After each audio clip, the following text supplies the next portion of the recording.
근데 가끔 후회했어요. 개척하고 나서 너무 3년 동안 진짜 대한민국 와서 쌀 떨어져가지고 진짜 아기가 15개월 됐을 때 개척을 했으니까 진짜 아기 붙들고 밤새 하나님 앞에 무릎 꿇고 기도했거든요.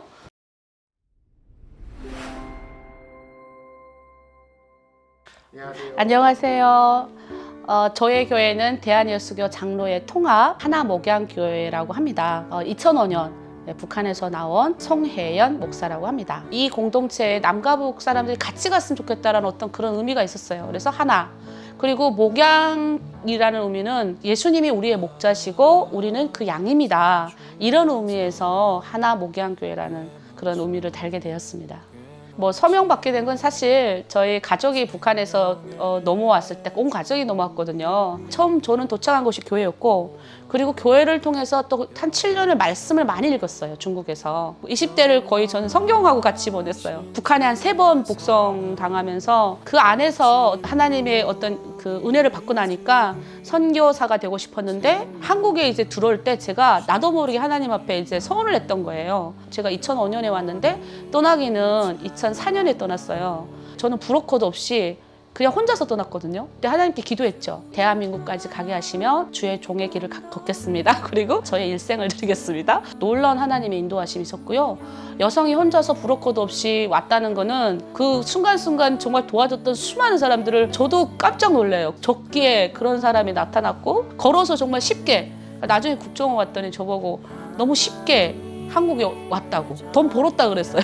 그때 저의 서원 기도를 들으신 하나님의 인도하심이었고, 대한민국에 와서 이제 선교사가 되고 싶은데 기술을 배워야 되겠다. 그래서 하나원 나온 다음날 강남에 학원에 등록을 하고 제가 제빵 자격을 땄고 1기였어요 그때 제가. 그래서 국가에서 예산이 나와서 빵가게를 하래 이렇게 국가에서 해준 거죠. 그래서 당첨이 된 거예요. 근데 그때 내가 아는 목사님이 오셔서 제가 서원했던 그 기도를 일깨워 주시는 거예요. 8월에 나왔거든요. 다음에 3월 하나님의 부르심에 의해서 장로의 신학대학 기독교 교육과로 다시 들어가게 되죠. 근데 그때 엄마가 북한에 잡혀간 거예요. 끌려간 거죠. 중국에 계시다가 동생이 연락이 온 거예요. 당장 300만 원을 보내라는 거예요. 보내야 엄마를 구출할 수 있다고. 엄마가 잡혀간 곳이 개천수용소라고 해서 평안남도까지 거의 엄청난, 그때 당시 고난의 행군이어서 차도 안 다니는데 엄마가 끌려간 거예요. 근데 당장 돈을 달라는데 제가 돈이 어디 있어요. 학생, 이제 1학년 학생이.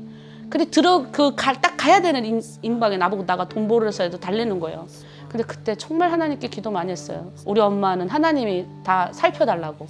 그리고 신학교 들어갔는데 이제 그 소식을 아시고 교회에서 북한으로 보낸 거죠. 300을 보냈는데, 동생이 이제 엄마를 만난 게 그로부터 6개월 후에 가서 만난 거예요. 근데 갔더니 엄마가 죽어 있는 게 아니라 제수들의 밥을 해주는 곳에 하나님이 보냈더래요. 그래서 더 오히려 옥수수라도 드셔가지고 살이 쪄가지고 들어가면 죽어야 되거든요. 그 인과관계가 하나도 없으니까. 그때 이제 깨달았죠. 지금은 어머니가 잘 계십니다.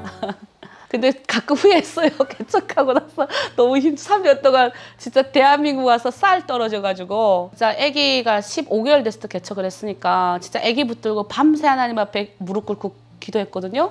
지금 생각하면 많이 눈물 나는데, 그때 참 신기하게 내가 남편을 많이 믿었어요. 그러니까 개척을 하면 하나님을 전적 의지하는 게 아니라 나는 또 하나의 기대치가 있잖아요, 남편. 근데 하나님이 그것까지도 다 잘라내시더라고요. 멀쩡한 남편이 팔 다치고 다리 다치는 거예요. 막 6개월 동안 병원 입원하고 그러니까 1년 동안 아무것도 없는 거예요. 제가 할 수 있는 거는 배운 게 그거잖아요. 하나님 앞에 무릎 꿇자. 그래서 이제 진짜 철야를 엄청 많이 했어요. 자다가 새벽 3시에 애가 막 엄마 찾으면 애 붙들고 계속 엎드려 기도하고. 탈북민 성도들이 우리 집 왔다가 쌀 떨어진 거 보고 자기네 쌀을 가져다 주더라고요. 근데 그때부터 탈북민 성도들이 마음을 열었어요. 왜냐면 저는 북한에서부터 대학을 다녔고, 아무리 제가 북한 감옥 3번 왔다 갔다 해도 우리 북한 분들처럼 정말 힘든 그 고난의 깊이에 비하면 나는 너무 적은 거예요. 그러니까 알게 모르게 어떤 나와 우리 탈북민 성도들 간에 어떤 같은 탈북자지만 이런 것들이 있었던 거예요. 근데 이것까지도 하나님이 철저하게 내려놓게 하시더라고요. 그리고 나중에 이제 우리 북한 성도들이 가져다 주는 쌀을 먹었고, 정말 깊이 있게 하나님한테 눈물 흘렸던 그 3년 반의 시간, 북한의 감옥 안에서 기도했던 것보다 더 깊이 있는, 그래서 하나님이 주시는 어떤 은혜를 경험하는 시간이었던 것 같아요.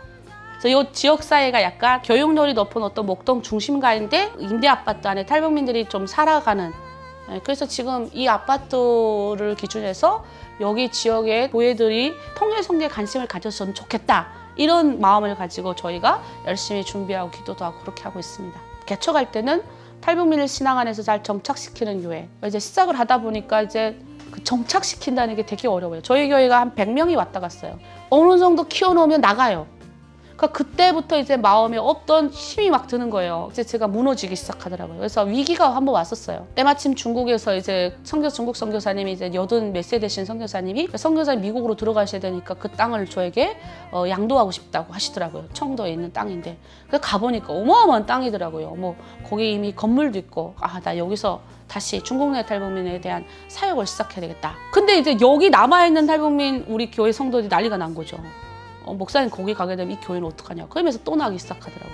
그러니까 저는 사실 도망가고 싶었던 거예요. 탈북민들 붙들고 이렇게 해봤더니 키워놓으면 이들이 다 떠나고 근심이 되는 거예요. 저 성도가 오면 저 성도 떠나지 않게 어떻게 내가 잡아야 될까. 이런 생각이 하면서 내 본연의 하나님 앞에 헌신했던 이런 거 다 없어지기 시작한 거죠. 성도가 6개월 동안 안 나오면서 이제 좀 힘든 어떤 시간이 있었어요. 비전을 하나님이 다시 새롭게 해주셨어요. 통일 선교사를 준비시키고 파송하는 교회로 아예 바꿔버리라고. 이 교회에 누가 오든지 간에 이들이 통일에 대한 소명과 사명을 가지고 다시 어떤 자기가 있던 일터로 가든 자기가 있던 본래 교회로 가든 파송하면 내 사명을 다한 거다. 그때부터 뭔가 이렇게 확 제가 그때부터 살아온 거예요. 그 떠날 땐 축복해 주는 거죠. 다 왜 선교사로 나가는 거니까, 다 파송해서 나가는 거니까.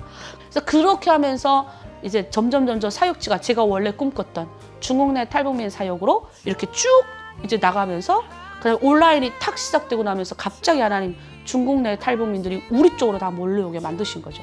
지금 한 중국 내 우리 이제 그 하나 목양같이 하나로 드린 공동체가 한 거의 100명 넘게 하나님이 그렇게 만드셨어요.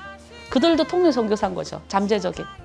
처음 제가 대한민국 와가지고 신학교를 갔는데 제가 잘못 왔다고 생각을 했어요. 왜냐면 나는 북한에서 지금 삶과 죽음의 경계선에서 제 사랑하는 우리 같이 성경을 읽던 사람들 다 정치범 시용소가고 다 끌려간 거예요.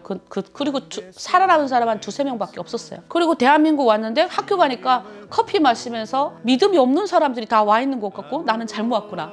식당에 가는데 밥을 남기는 거예요.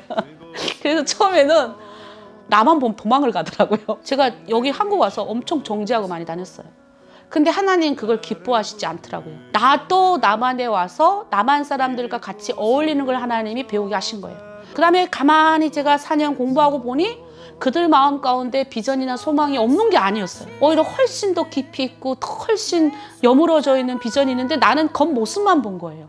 그러니까 그걸 하나님이 내 안에서 하나하나 다 깨시더라고요. 그러면서 4년 동안 저는 정말 신학교에서 내 안에 있는 그 교만 있잖아요. 율법적인 어떤 덩어리들을 그 죽음의 가운데서도 주님만 바라보고 살았던 사람이야. 이게 덩어리가 다 깨져 야장창 깨져버리는 어떤 시간이 우리 북한 사역자들한테 필요해요. 그걸 고집이 똥고집이라 그러기도 하고. 그 다음 또 하나는 뭐가 있냐면 남한 분들은 북한 사람이라면 그러면 그들이 딱 가지는 편견이 있어요. 북한 탈북자는 내가 도와줘야 돼. 물론 그것도 주님이 주시는 마음이지만 그럼 오면 어떤 현상이 생기냐면 가르치려고 막 그래요. 막 내가 뭔가를 이 사람 붙들고 뭔가를 해야 되는 거예요. 근데 요즘 젊은 사람들이 누가 막 이렇게 하면 싫어하고 도망가잖아요. 그러니까 싫은 거예요. 어떤 우리 안에 조율이 필요한 어떤 단계가 있는데 그걸 하려고 통일 아카데미, 통일 세미나도 만들고 같이 현장 체험도 하고 자꾸 이렇게 남한 사람과 북한 사람이 만날 수 있는 것들을 하는 거죠. 근데 어느 순간이 되면 통일 사역자가 돼요. 그럼 결국 만나는 자리를 내가 만들어주는 거죠. 이 교회의 역할은. 그래서 어쨌든 남과 북의 사람들이 같이 만나야 돼. 그냥 구제사역으로. 그것도 좋아요. 근데 이렇게 와서 만나야 통일이 일어나죠. 그래서 그런 거를 하기 위해서 통일사역자가 좀 더 많아져야 된다고 생각을 하고 숭실대학교에서 연구한 게 있어요. 너무 많은 교회들이 관심은 있는데 어떻게 될지를 모르더라고요. 그래서 그런 역할을 할 수 있는 어떤 선교사들을 키워내는 거죠. 정말 부족한 여정을 잘 믿고 따라주고 저를 잘 섬겨주신 우리 남한 귀한 동역자들, 저보다 나이 많으신 분들도 많은데 정말 깍듯하게 내가 아직 그렇게 인격적으로 성숙되어 있지는 않지만 그래도 잘 이렇게 존중해 주신 이런 좋은 교회 성도님들 있어서 너무 행복합니다. 교회 성도는 많지는 않지만 그래도 앞으로 부족한 여정 잘 이렇게 섬겨주시고 또 중국 내 우리 탈북민들도 잘 섬겨주시는 우리 교회 성도님들 됐으면 좋겠습니다. 또 지금 지구촌 교회 제가 너무 감사하거든요. 지금까지 계속 동역해 주시고 기도 제목 주시면 꼬박꼬박 이제 기도해 주시고 건강하게 잘 가고 있는 것조차도 한국 교회에 어떤 기도의 눈물이 있구나. 아, 이래서 하나님이 우리를 한국에 보내셨구나. 여기서 하나님이 이렇게 서로서로 연대하고 서로서로 하나 되는 주님의 마음을 느끼라고 보냈구나. 저는 이렇게 생각하고 앞으로도 저희 하나목양교회와 저를 위해서 또 중국 내 탈북민들 위해서 기도 많이 부탁드리겠습니다. 감사합니다. 기도는 나를 살리는 힘이다.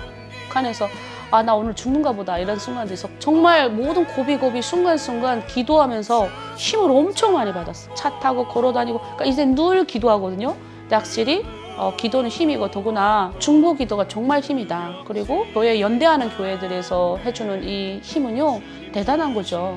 그래서 저는 제가 남한에 온 것에 대해서 너무 감사하게 생각해요. 삶과 죽음 경계선에서 정말 생명의 주를 만나게 하신 게 너무 감사하고 그것이 있었기 때문에 또 여기 와서 남한 사역자들과 잘 함께 어울려갈 수 있는 또 하나의 통일을 기대하는 어떤 하나의 다른 차원에서 하나님 나 이끌으신 것에 대해서 또 감사하죠.